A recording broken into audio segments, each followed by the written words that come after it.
Assalamualaikum warahmatullahi wabarakatuh. Apa kabarnya teman-teman di rumah? Semoga teman-teman di rumah selalu dalam keadaan sehat walafiat ya. Alhamdulillah hari ini teman-teman dan juga Ustazah Amel dapat berjumpa kembali di pembelajaran fikih.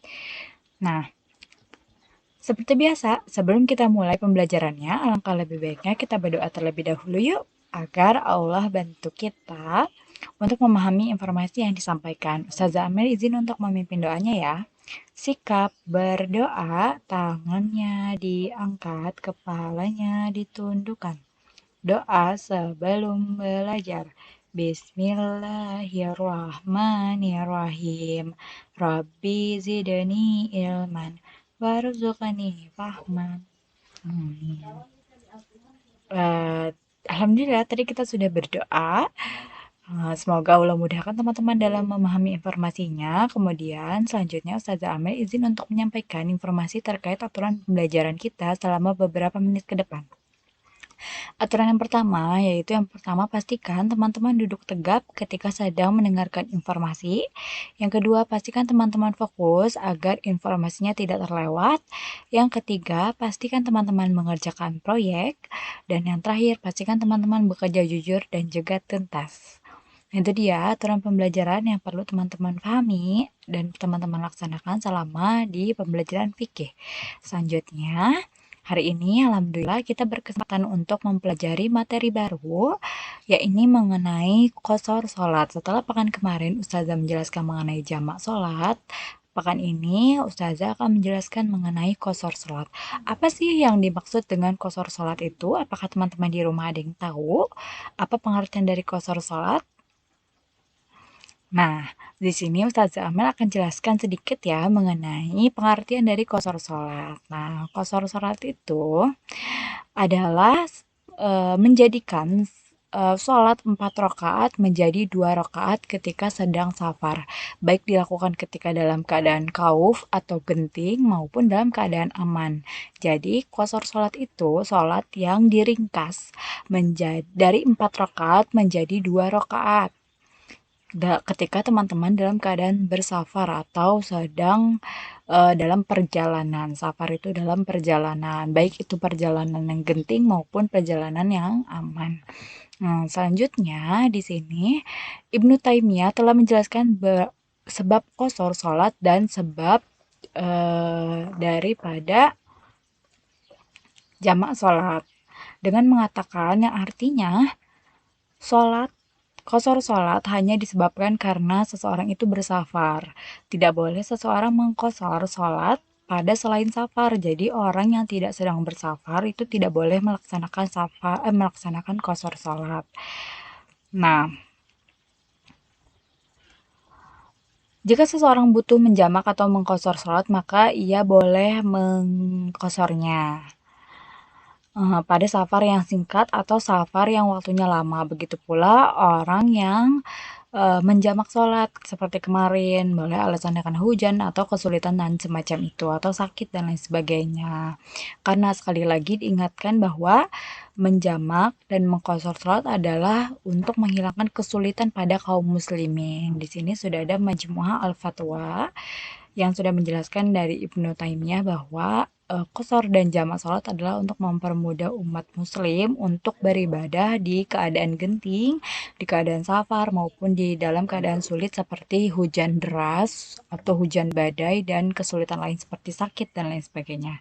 Nah, kemudian di dalam Quran Surat An-Nisa juga ada Quran Surat An-Nisa ayat 101 yang artinya Allah berfirman, dan apabila kamu berpergian di muka bumi, kamu boleh mengqasar sholat jika kamu takut diserang orang-orang kafir. Jadi di situ sudah jelas di dalam Al-Quran bahwa Allah juga sudah menyarankan untuk orang-orang yang sedang bersafar boleh melaksanakan qasar sholat untuk mempermudah sholatnya. Allah mempermudah umat muslim untuk tetap dapat beribadah, dan itu adalah bentuk sedekah dari Allah Subhanahu wa taala kepada umatnya. Seperti itu. Kemudian selanjutnya, apa saja syarat boleh atau syarat kita umat muslim boleh melaksanakan qashar sholat sehingga kita tidak dengan mudah melaksanakan qashar sholat tersebut. Jadi ada syarat-syarat yang tepat agar orang-orang tidak menyalahkan atau umat muslim tidak menyalahkan qashar sholat, tidak menggampangkan. Mungkin ada beberapa yang berpikir, oh ya kalau sholatnya boleh dikosor berarti enak dong sholatnya yang tadinya 4 rakaat jadi 2 rakaat. Aku mau dikosor aja ah. Nah itu tidak boleh karena ketika teman-teman mau mengkosor sholat itu ada syarat-syarat yang harus teman-teman penuhi terlebih dahulu. Nah, syarat yang pertama yaitu niat untuk bersafar. Nah, ulama Syafi'iyah, Malikiyah, dan Hambali menyarankan safar yang boleh sholatnya dikosor adalah safar yang bukan maksiat. Jadi, ketika teman-teman sedang bersafar atau berjalan-jalan, selama safar itu masih safar yang baik-baik, bukan dalam keadaan atau dengan tujuan maksiat, itu diperbolehkan untuk melaksanakan qashar sholat. Nah, kemudian yang kedua, sudah mencapai jarak safar seseorang, baru boleh mengqashar sholat jika sudah mencapai jarak yang ditentukan oleh para fuqaha sebagai jarak disebut telah bersafar. Nah, maksudnya jika telah memenuhi jarak tersebut, barulah kita boleh mengqashar sholat tersebut dan kita disebut dengan seorang musafir atau orang yang sedang dalam perjalanan. Nah, di sini di dalam buku yang Ustazah Amil baca itu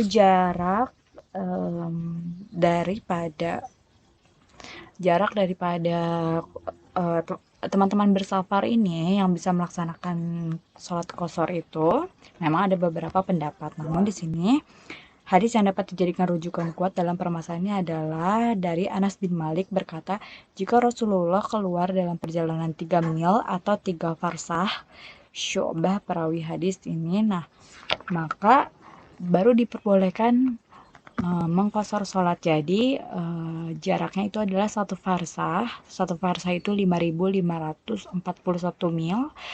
Nah, kalau 1 milnya itu 1.748 mil, berarti kalau satu farsah 5.541 itu sekitar 3 mil. Jadi kalau perjalanannya sudah mencapai 3 mil, berarti teman-teman boleh mengqashar sholat. Namun ada beberapa rujukan yang lain, teman-teman uh, boleh nanti mencari tahu kembali karena memang ada pendapat-pendapat yang lain dari jarak tersebut seperti itu. Nah, itu menurut buku yang Ustazah Amel baca. Kemudian yang ketiga, syaratnya yaitu sudah keluar dari bangunan terakhir dari negerinya. Qashar sholat baru bisa dilakukan jika seseorang keluar dari tempat ia bermukim.